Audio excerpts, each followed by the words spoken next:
Welcome to Samba Samba. Enjoy the video. In this video, I will explain how to remove a Nissan Frontier bumper. First, ensure your vehicle is parked on a level surface and the engine is off. Gather all necessary tools, including a socket set, various wrenches, and a flathead screwdriver. Safety glasses are also a good idea. Disconnect the negative terminal of your battery to prevent any electrical issues during the process.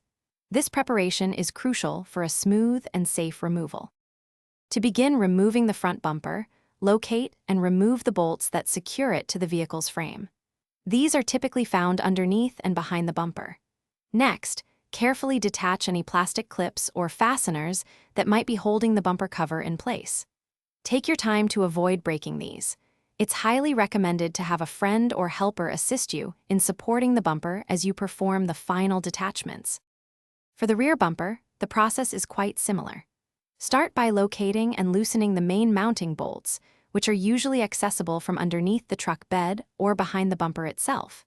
If your Frontier has a trailer hitch or license plate lights, you'll need to disconnect their wiring harnesses. Once all fasteners and electrical connections are free, gently pull the bumper straight away from the vehicle, being mindful of any remaining clips. When you're ready to reinstall, reverse the steps, ensuring all connections are secure and bolts are tightened properly. Double-check all electrical connections before reconnecting your battery. Take your time and consult your vehicle's service manual for specific torque specifications to ensure everything is secure.